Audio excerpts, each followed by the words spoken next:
This is a show. This is a show. This is a show. No, I'm flat. This is a show. This is a show. With no particular niche, baby, it's always about hanging out. Maybe we'll laugh at some stuff, maybe we'll learn something new, but it's always about hanging out, me and you. Hi, hello, and welcome to That Thing with James. I'm your host, James, and thank you for tuning in. If you're new, welcome to the show. If you're not new, welcome back, and thanks for tuning in, all of you. Audio listeners, in case you didn't know, this show is also on YouTube. You can find the channel, just look up That Thing with James, and my channel will pop up and you can like and subscribe and all that wonderful stuff. And hell, since we're on the note of business, let's get this out of the way. I have a Patreon with over 140 bonus episodes, I believe it is, at patreon.com/thatthingwithjames. Yet again, that is patreon.com/thatthingwithjames. Support the show, get tons of bonus episodes. And as always, I don't have any, commercials or anything. That's the only commercial you'll hear on this show is me promoting my Patreon, which you can find the link in the episode description, patreon.com/thatthingwithjames. Okay, fun stuff. Let's dive into it. I am taking it easy with this episode. I've pulled up my easy peasy fallback, Reddit, and let's see, I pulled up some TIFU, Tifu. And if you don't know what that is, we'll get into it when we get into it. And I also pulled up a subreddit that I've not looked at in quite some time, Malicious Compliance. Now, in case you don't know what malicious compliance is, generally, the good faith approach, the good faith concept is that when you are dealing with someone who is being unreasonable, be it a manager, be it a landlord, be it a police officer, be it anyone who is or who feels like they are in a position of authority over you, if they make unreasonable demands in an unreasonable way and behave in an unreasonable fashion, malicious compliance is like the Tai Chi judo version of pushing back. Now, why do I say Tai Chi and judo? If you don't know the way those martial arts work, they are, for lack of a better adjective, defensive martial arts. So attacks are, you could say, indirect. In essence, boiled down, you use the assailant's force against themselves. So, like a pretty common Tai Chi move you'll see is, the cloud, the waving clouds, where if you're watching, it's a lot easier. Your hands go like this, like you're holding an orb. Your hands are like facing each other vertically. Your elbows are bent, and also you're kind of you've got a wide stance and one knee's bent. Well, both knees are bent, but you're kind of shifting your weight while moving your waving cloud hands in the same direction your hips are moving, okay? And that's, some people don't know this, Tai Chi is based a lot on actual combat martial arts. It's not just about balancing your breath, body, and mind, although it does do that fantastically. It's not just about that, but it's also a combat martial art. You can use that stuff. So the reason I bring up the waving cloud, if that's what it's called, is it's a very slow and peaceful movement on its own. But say someone is throwing a punch or even a kick at you, that move comes in handy because you've ingrained into your body the movement. You move in the same direction that the attack is moving, so toward you. You move in the same direction as the attack, but you kind of twist your hips a little bit and you just very gently do a little turn to the side as if to deflect the attack. But your hands are already in a position for you to grab the limb or weapon that is being thrust at you. You grab this and you just do that gentle turn to the side, the deflecting turn. So if a strike were to hit your body, your center line, dead on, you're moving that. You're twisting the energy. You're twisting your body in a way and grabbing the assailant's weapon, be it their foot or sword or whatever. You grab the assailant and redirect the force they're sending at you with their attack. You deflect it, you grab it, and you redirect it away from you. And you're not trying to move it in any other way. You're taking it in the direction it's already moving, right? You're not, if someone's coming at you dead on, you're not trying to like slap the hand out of the way directly. No, you're letting that force continue. But the trick is you're just gently redirecting how it's moving at you, how it's moving in that direction. You're sort of moving yourself out of the way, pulling them in because they've got weight and force moving in a certain direction.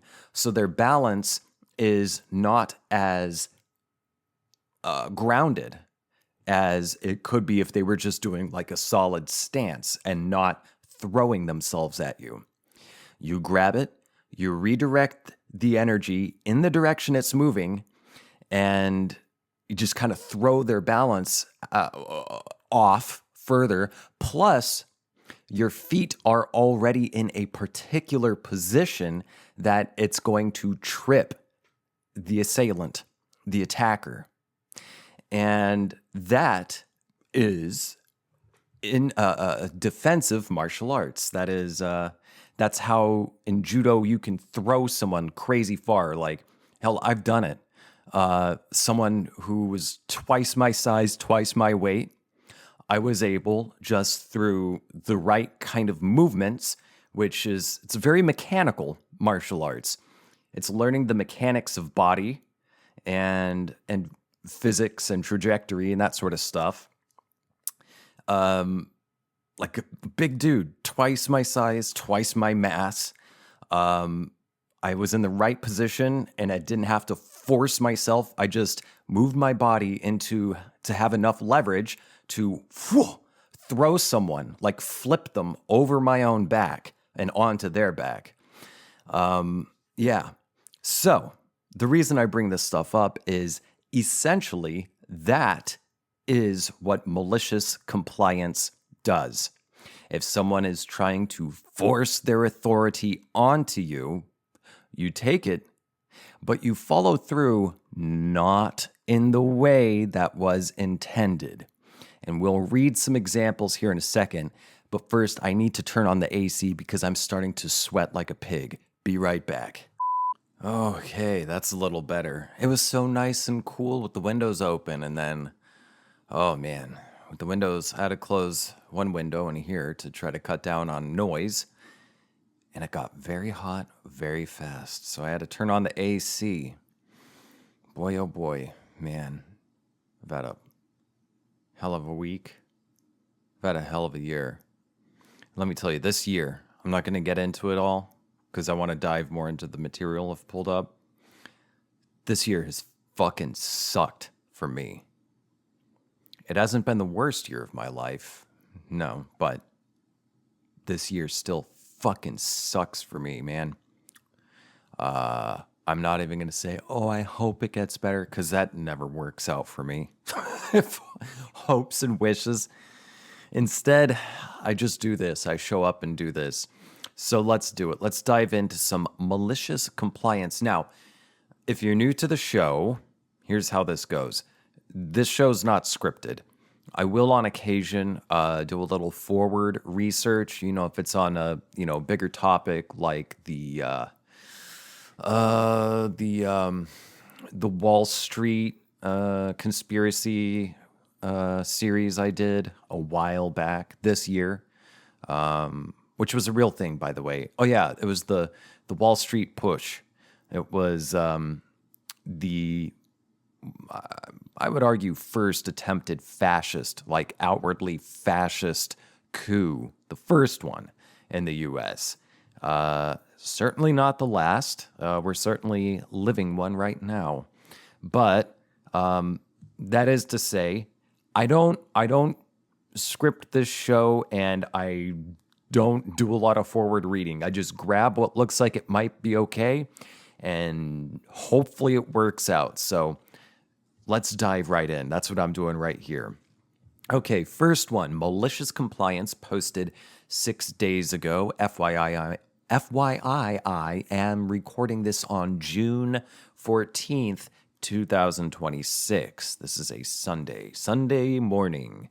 And the Knicks just won for the first time in 54 years, just won the NBA Finals.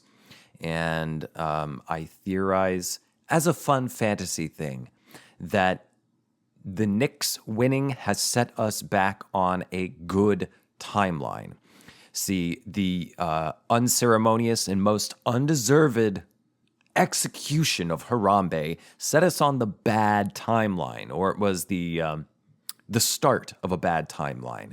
In my fantasy, my fun fantasy that I'm flirting with is the concept that the Knicks winning the NBA Finals, and I'm not even like a sports ball regular watcher, but I'm excited about this, especially because of my fantasy that this is the catalyst of us being on a much better timeline than we were even before Harambe got executed. Which is to say, that's not a whole lot, because we were on a shit timeline then, a timeline that led exactly to where we are now. Anywho, let's dig in. Enough preambulation. This was posted 6 days ago by Jesse Bites Lip. Ooh, kind of a seductive username, Jesse. Let's read here. Title: Manager insisted we log every single minute of quote-unquote non-billable time, so I did exactly that until payroll blew up. I work at a mid-sized consulting firm where billable hours are tracked like they are made of gold. A couple months ago, excuse me, goodness. A couple months ago, our new operations manager sent out a memo saying that any time not directly tied to a client project had to be logged in 15-minute increments under the new quote-unquote overhead category. She said it was to, quote, increase visibility, unquote, and cut down on waste. Most people just rounded or ignored it the first week, but she started auditing timesheets and calling people out in team meetings if the overhead bucket looked light. Okay. Sounds like we've got a bit of an insecure micromanager on our hands. Let's keep reading. I decided to play it straight. Every time I got up for coffee, used the bathroom, answered a quick Slack from another team, waited for a slow VPN, or even read an internal email that wasn't client-related, I stopped my timer and logged the exact minutes. Same thing for mandatory all hands meetings, the weekly 30-minute quote unquote sync, SYNC. That was basically just her reading the same slide deck and the 10-minute walk to the printer when it jammed. I even started noting the 2 minutes it took to restart my laptop after forced Windows updates. Oh, you guys are still using Windows? Ugh, micro slop. After 3 weeks, my overhead total was sitting at 18.75 hours for a 40-hour week. My actual billable time dropped below the 75% threshold the firm likes to brag about in recruiting. When payroll ran, my manager got flagged because my utilization report looked like I was barely working. She pulled me into a, oh my God, 45-minute meeting, which I logged as overhead, demanding to know why my numbers were so bad. I showed her the spreadsheet with every line item and timestamp. She told me to, quote unquote, use common sense going forward. I asked if that meant the policy was being updated, and she said no, just to be reasonable. Next timesheet, I kept the same level of detail, but added a note on the bottom citing the original memo. HR ended up getting involved because 3 other people on my team started doing the same thing after seeing mine. Last I heard, the policy is still on the books, but nobody's been asked to produce the granular logs in weeks. My manager now avoids eye contact in the hallway. That, my friends, that was the end. That, my friends, is a prime example of malicious compliance. A stupid request based entirely on a unnecessary positions, middle managers, insecurities. You could do like an infinite feedback loop, or like the mirror thing where you're staring at a mirror and there's a mirror behind you and it's just infinite mirrors. You could log the time in which you're logging time, but then you would have to log that time. And then you would have to log that time that you're logging the time that you're logging the time. And then you could log the log. Let's read some comments. Top comment. I worked in a field service job that required all 1/10 hour, aka 6 minutes, to be logged and tracked. I spent more time on time cards than actual work.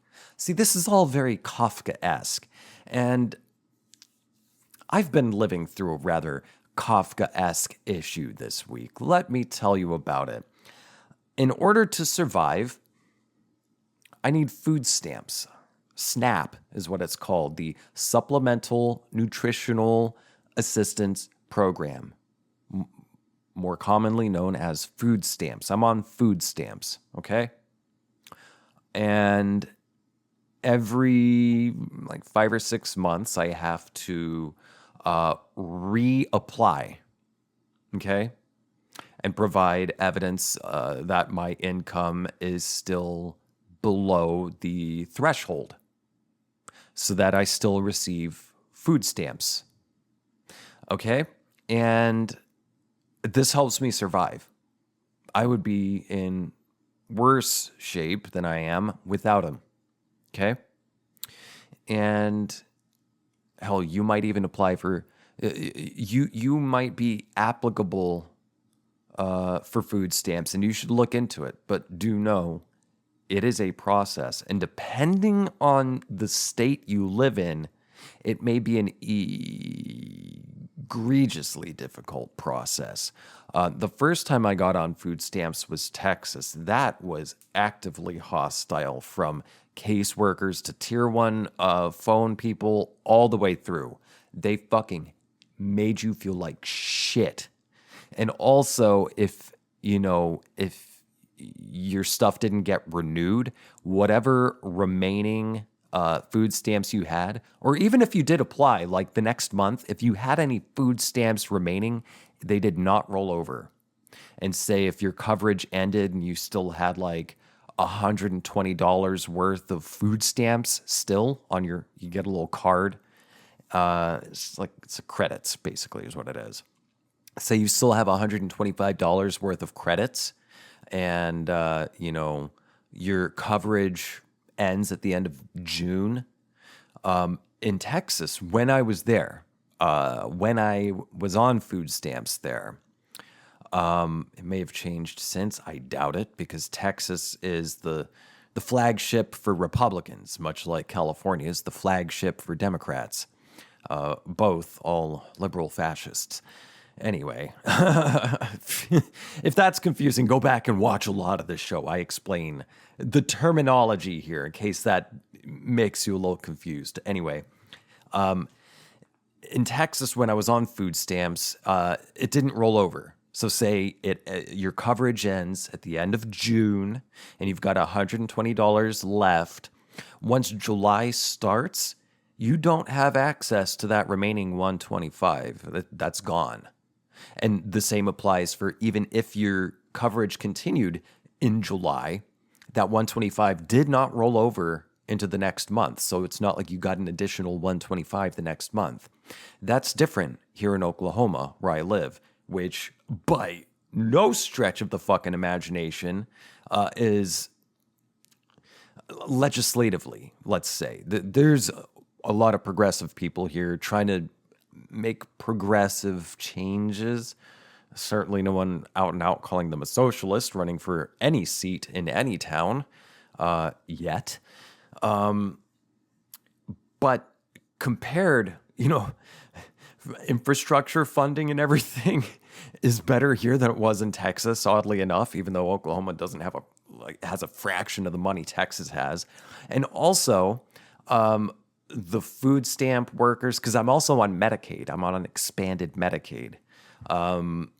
The social workers, the case workers you get here are generally 9 out of 10 times really cool, really on the level, easy to deal with.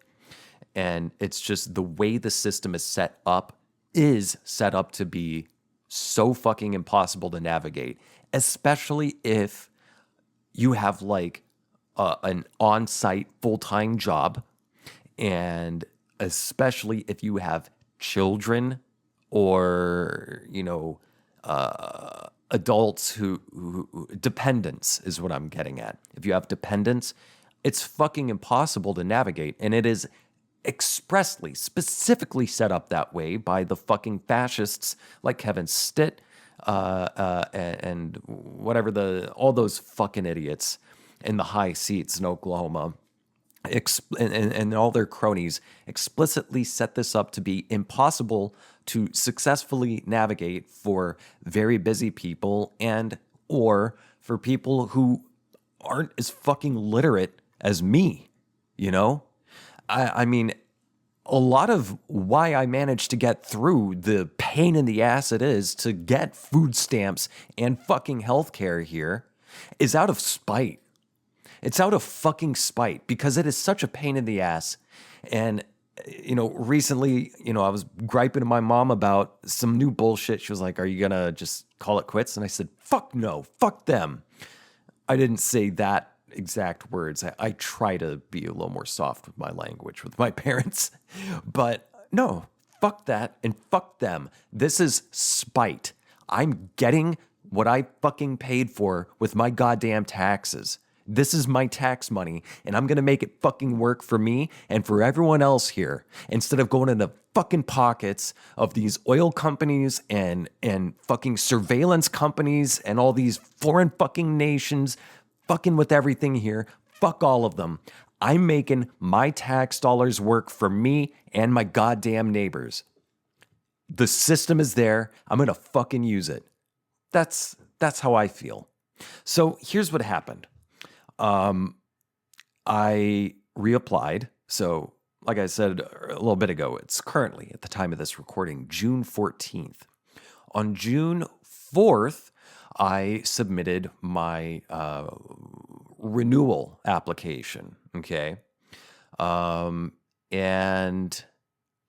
I had to do this by the 12th, which would be the 2 Fridays after the 4th that I applied on. Okay.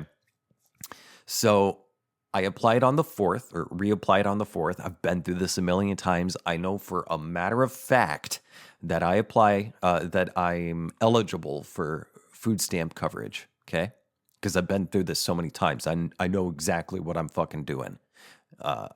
It was a lot of struggle and stress to get to the knowledge point I'm at now, but here I am. And I submitted my application online.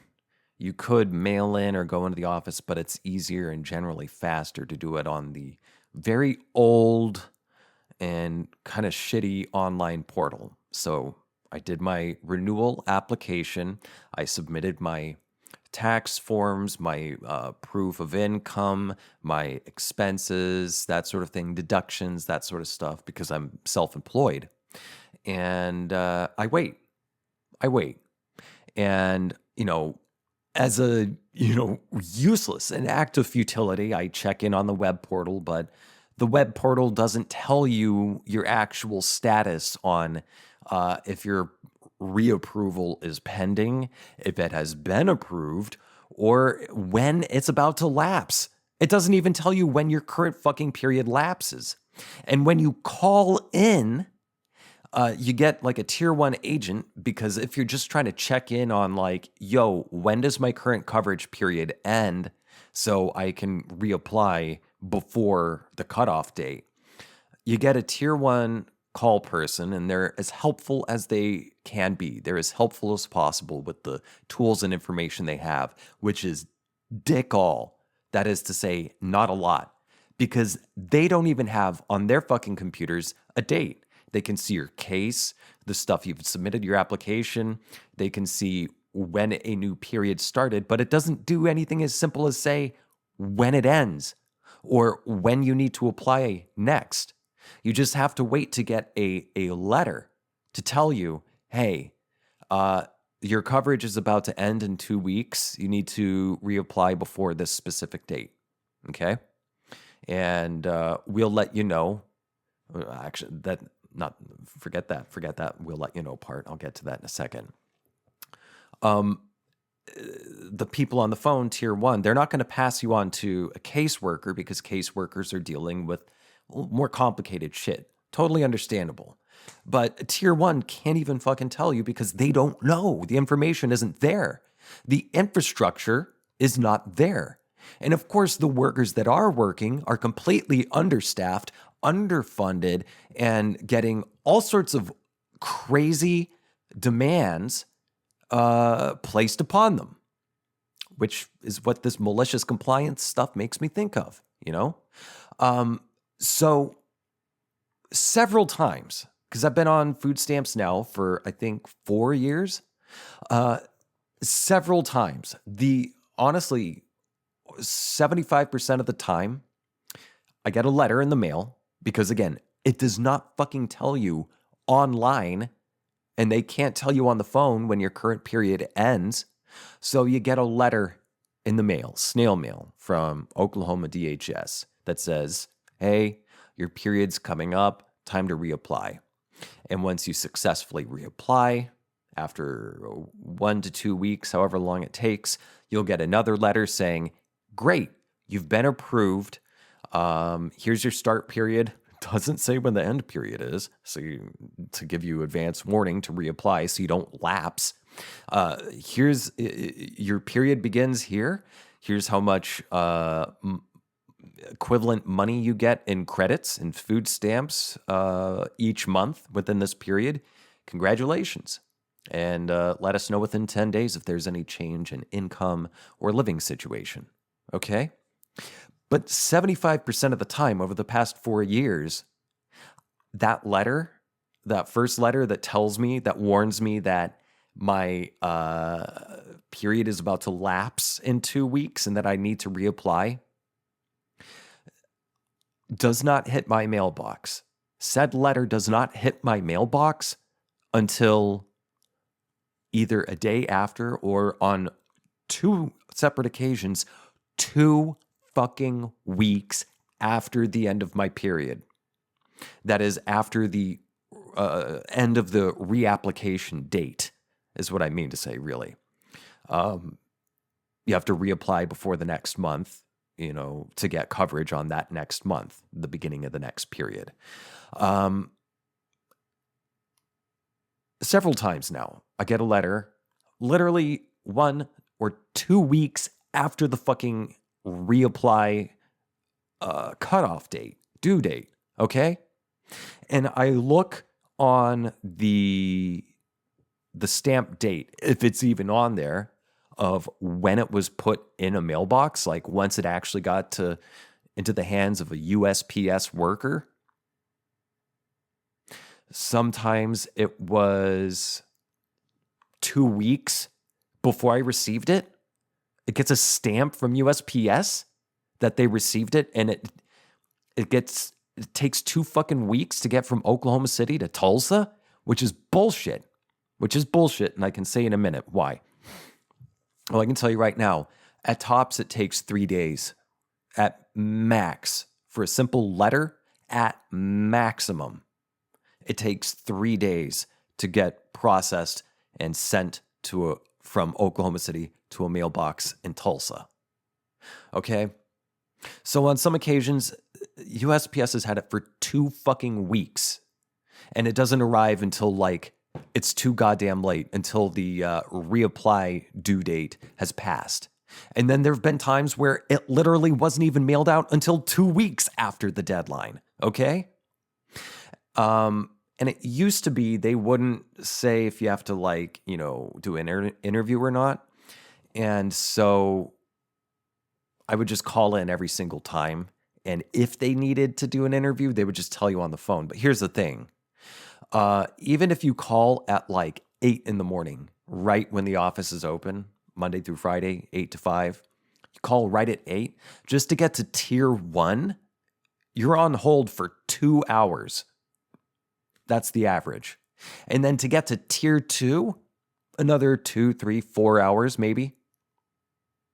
And sometimes the office just fucking closes straight up while you're on hold because you run out of time, because they don't have enough people and enough resources to take these calls, to work these cases, okay? So I would always call and see, try to talk to someone, sit through hold so many times. Sometimes they're like, oh, we don't need to interview you this time. And then sometimes they're like, okay, let's interview you. Well, recently, over the past 2 or 3 periods, there was a new thing that said, you don't need to call us. We will let you know if we need to do an interview. I was like, well, that's a fucking relief. Let's test this out.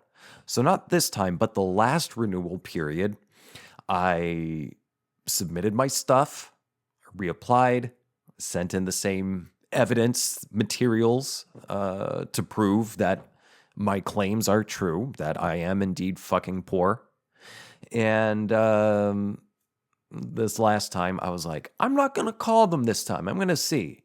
Because it says, we will let you know if we need an interview. That's a new thing on this old website. For some reason, they added that new line. And I didn't get a call. And, 3 days after I submitted my reapplication and materials, 3 days after, I get a letter in the mail saying, you're approved. Your period starts now. Here's how much you're getting per month. Awesome. And there have been a few other times where I would do something and I'd get a letter within 3 days. 3 days. And also dealing with other government stuff coming out of OKC, 3 days tops. It's like the usual amount of time it takes to get a government letter. Sometimes 1 day, you know? But regularly with SNAP, with food stamps, it takes 2 fucking weeks. And it comes after. So I reapplied on the 4th, June 4th. Hold on, I gotta go pee. This story's hijacking this episode. I gotta go pee. Be right back. I'll continue it. All right, where did we leave off? So, all that, so you understand the world. That's the world building. Here's the action. June 4th, I submit my renewal application for food stamps for SNAP, and along with the materials they need. Same shit, same info as always. I know I can get them. I apply, and I wait. And I, as an act of futility, check the website. It still doesn't tell you if you're approved or not. Website doesn't say dick. I don't even bother fucking calling because I know they're not going to know either. All right. Plus, the last time, they never called for an interview. They didn't need an interview. Like, great. That's fine. Wonderful. There's nothing confusing about my situation. It's the fucking same it's been, unfortunately. And I wait, and I wait, and I wait until Thursday, June 11th, 10:30.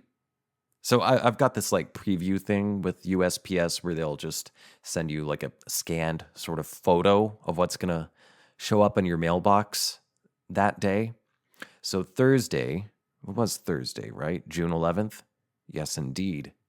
I see I've got a letter from Oklahoma DHS coming. I'm like, okay, that's food stamps. It's probably my approval letter. And the mail doesn't even get to my place till like 10 in the morning, okay? And I'm working, and I'm out of the house. I'm working. I'm taking care of business. I don't even get back home until 2:30, all right? I get back home. I have to take care of more business. I have to take the dog out. I check the mailbox while I've got the dog out, get back to my apartment, and I open up the letter, and I'm like, this letter feels pretty thin. This better be a fucking approval. This feels thinner than the approval letters. I open it up. It is an interview request. I have to call Oklahoma DHS and wait on hold to get to Tier 1, and then wait on hold just as long or longer to get to a caseworker to do a little interview in which they're just going to be like, they're just going to basically ask the same shit I already answered on the renewal application and then say, okay, you're approved. Easy peasy. Except this wasn't so easy peasy because this letter, which again, I didn't even have a chance to open until 2:30 on Thursday, June 11th. I opened it and it said I've got an interview request that I have to call in before, not on, not by, but before June 12th. The next day, Friday, June 12th. I get the fucking letter in my mailbox at 10. That would be theoretically the earliest I could have gotten it was 10 on June 11th. And I had to call before then before the next day to do an interview. Otherwise, as the letter says, I may be, it doesn't say which, it's like you may experience delay or denial of coverage. And the letter itself was dated June 5th, the day after I submitted my application and required materials. June 5th. So that was over a week. Let's see. When was that? June 5th? No. It was 1, 2, 3, 4 working days after it was dated. Presumably it was written on June 5th. It would have been put in the mail on June 5th, but it took until the fucking 11th to get to me. So, and I have to call before 5. And again, I got to be on hold. Call before 5. So, theoretically, were I to grab and open that letter at 10 when it arrived in my mailbox, I would have had 7 hours to get a hold of someone and do an interview. So theoretically, had I called at, let's say 10:30, because I would have been fucking pissed off, which would have been impossible because I was still fucking working. So I can get coverage and so I can afford my bills. I would have been on hold for 2, 3, 4 hours the first time, and then an additional 2, 3, 4 hours to get to a caseworker, in which case the offices would have closed by then. Okay. So I called anyway. I called at 3:30 as an act of futility. I called at 3:30 and I stayed on hold until 5 when it closed out because the offices closed. Until 5. I didn't even get to talk to Tier 1. I didn't get to talk to anyone. I was just on hold the whole fucking time and so pissed off. Like, what if I had children depending on me on these food stamps? This is violence. This is fucking sadistic. Like, it's one thing to get it like after. That's just annoying as hell. But to get it with a few hours advance notice is fucking sadistic. And so I call on Friday, 8 a.m. I'm on hold for 2.5 hours before I can get to Tier 1. And they're like, I tell them what's up. And they're like, oh yeah, everyone's been getting an interview request. They triggered everyone for an interview request, even if they don't need one. I was like, that's weird. Also, our mail system's been messed up. That's not new. Also, our entire computer system's down for the whole state, but I'm going to try to wire you through to a caseworker because this is ridiculous. And no, you will not be penalized for getting that letter late. None of this is your fault. Okay, great. I'm on hold for less than a minute and I get a caseworker who says the same thing. I tell her what happened. She said, that is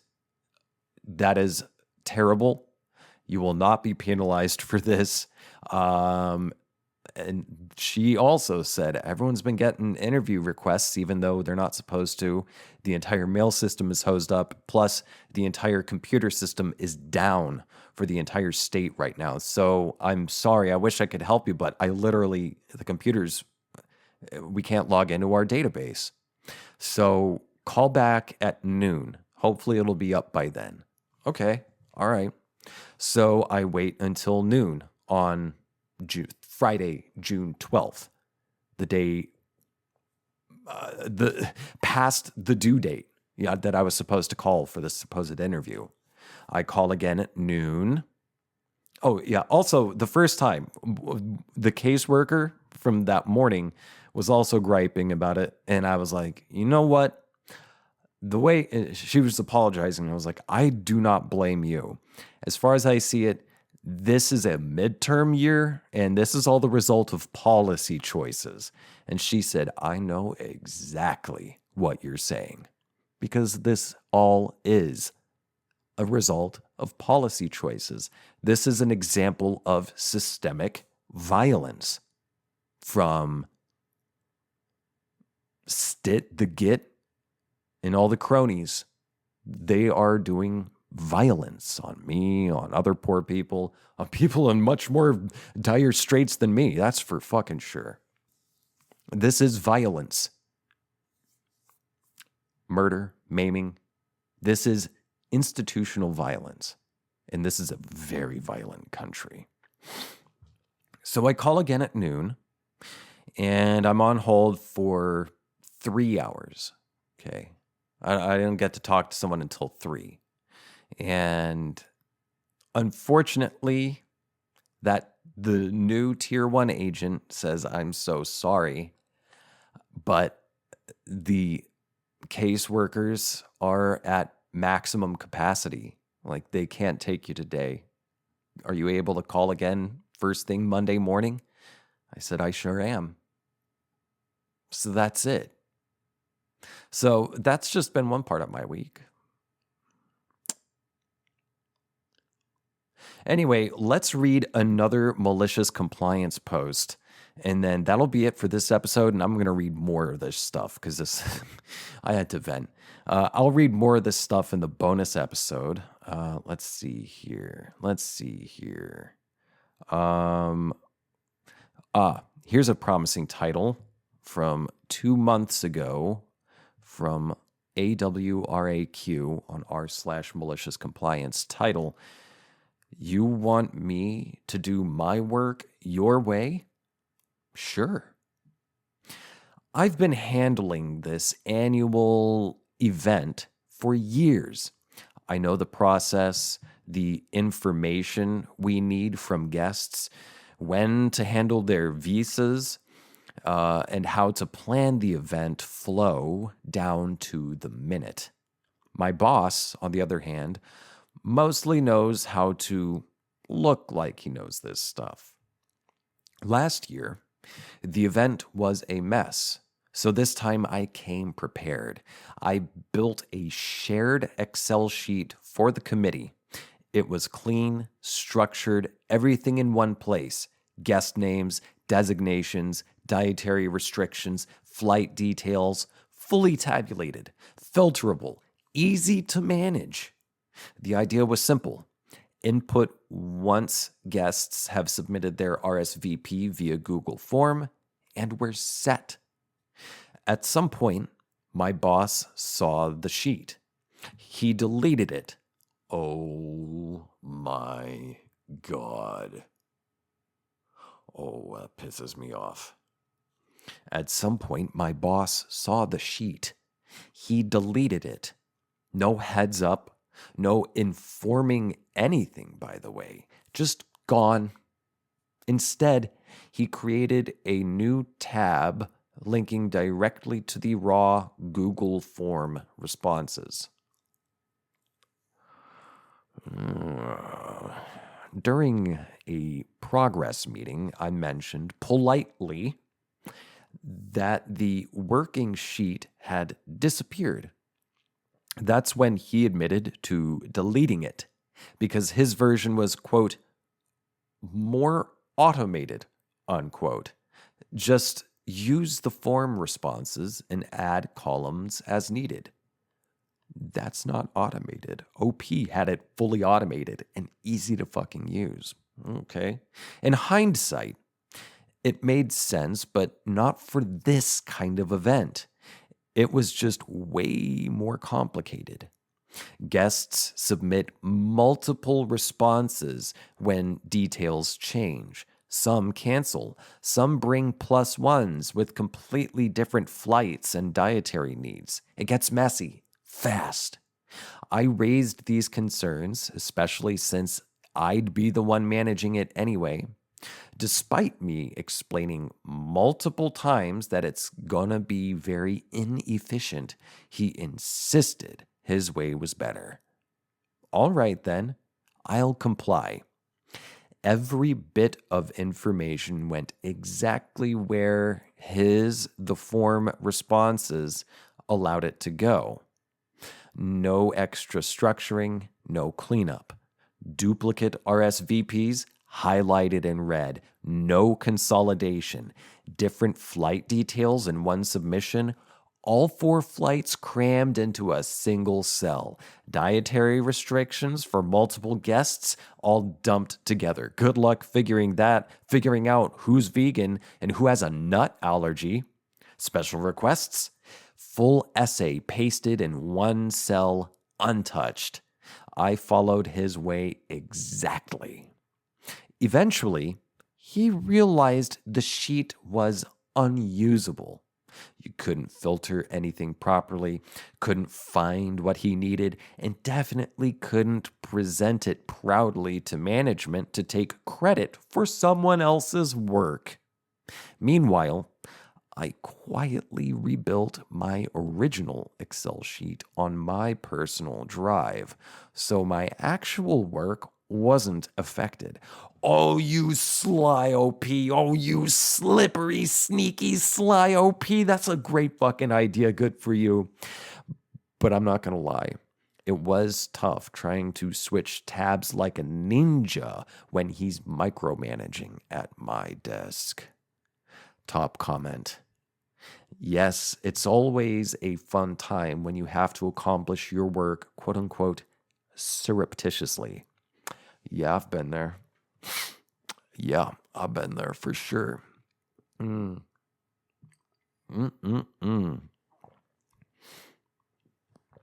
Next comment. The problem's going to be that when the event is a success because of your surreptitious work, yeah, that's the problem. Your boss is going to be convinced that his version worked and get angry if you tell him you weren't using it. OP replies, that's definitely very possible for my boss. Oh, it was 2 months ago. Yeah, do surreptitious work for your own profile that you can use as you get into a better, less toxic workplace, if you can find one. Yeah, that's a real risk. Yeah, shitheads will take credit for anything. Another comment. I feel you, OP. I was in a similar situation several years ago. I finally stepped back and let my boss fuck the big event up without rescuing her, including at the event itself when she was physically carrying extra chairs in herself due to poor planning. I earned a scolding in a one-on-one for it, but I didn't budge an inch. I didn't apologize despite her fishing for it several times. I left shortly after that of my own volition. Yeah. Someone else says, always back up work in case of sabotage.